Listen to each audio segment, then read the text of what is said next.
নমস্কার, আমি অরূপ চক্রবর্তী চলে এলাম আমার ইউটিউব চ্যানেল অরূপ সিতে আপনাদের সকলকে স্বাগত। আজকের ঘটনা, হ্যাঁ, সল্টলেক স্টেডিয়ামের ঘটনার কথা বলছি, বিবেকানন্দ যুবভারতী ক্রীড়াঙ্গন। একজন ক্রীড়াপ্রেমী হিসেবে আমি নিজে একজন ইস্টবেঙ্গলের সমর্থক, আমি নিজে ব্রাজিলের সমর্থক। হ্যাঁ, আমাদের খারাপ লেগেছে যে আমরা কেউ ফুটবলের রাজপুত্র মেসিকে সেভাবে দেখতে পাইনি। নিশ্চিতভাবে যে ঘটনা ঘটেছে, যেরকম উদ্যোক্তাদের ব্যাপকভাবে গাফিলতি ছিল, তেমনি সরকারের পক্ষ থেকেও আরও কঠোরভাবে বিষয়টাকে ট্যাকেল করা যেত কিনা সেই নিয়েও অনেকে প্রশ্ন তুলেছেন। কিন্তু দিনের শেষে কলকাতার ক্রীড়াপ্রেমী মানুষ, কলকাতা যাকে ফুটবলের মক্কা বলা হয়, সেখানকার মানুষ লিওনেল মেসিকে তারা মাঠের মধ্যে দেখতেই পাননি কার্যত, যার জেরে দর্শকদের একটা অংশ ক্ষুব্ধ হয়ে ওঠেন, স্টেডিয়ামে ভাঙচুর হয়েছে, কার্যত তাণ্ডব চলেছে।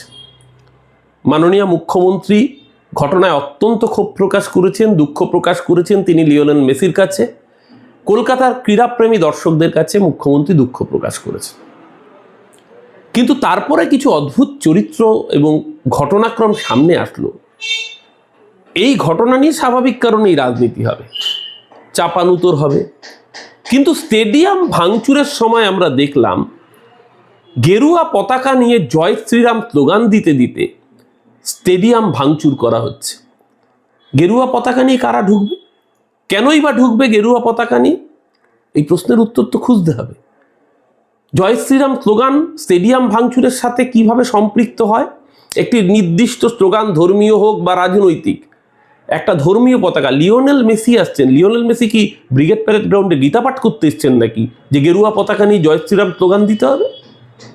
এই প্রশ্ন তো উঠবে। এই প্রশ্ন তো উঠবে যে কিছুদিন আগেও আমরা দেখেছি যে আরসিবি, রয়্যাল চ্যালেঞ্জার্স বেঙ্গালুরু, তারা যখন আইপিএল চ্যাম্পিয়ন হয়েছিল, কর্ণাটক সরকার তাদের সম্বর্ধনার ব্যবস্থা করেছিল, ভয়ঙ্কর মিসম্যানেজমেন্ট হয়েছিল, মানুষের মৃত্যু পর্যন্ত হয়েছিল। আবার এই কলকাতাও দেখেছি, জ্যোতি বসু মুখ্যমন্ত্রী, 16ই আগস্ট ইডেন গার্ডেন্স, স্ট্যাম্পেড হয়ে 16 জন মানুষের মৃত্যু হতে। কোনো ঘটনাই কাঙ্ক্ষিত নয়, এক্ষেত্রেও ঘটনা কাঙ্ক্ষিত নয়।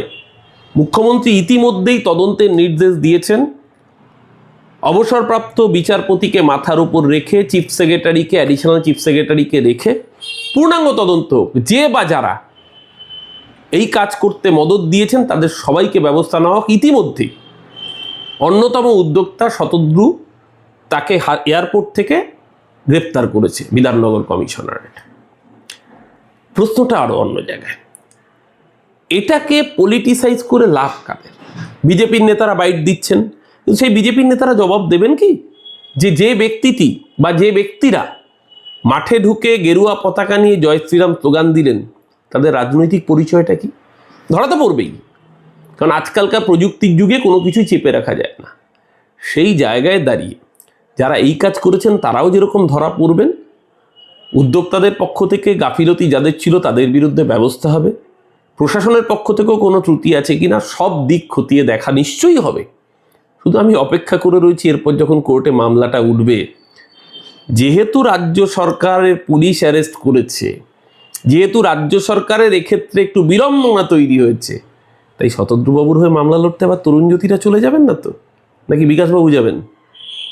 কারণ সব মামলাই তো দেখা যাচ্ছে রামে আর বামে মিলিতভাবে, যৌথ হয়ে শুধু সরকারকে বদনাম করতে হবে, তার জন্য রাম আর বামের যৌথ উকিল বাহিনী একের পর এক মামলায় সচেষ্ট হচ্ছেন। আমাদেরও লক্ষ্য থাকলো আজকের এই ঘটনা নিশ্চয়ই ক্রীড়াপ্রেমী হিসেবে আমাদের খারাপ লাগা।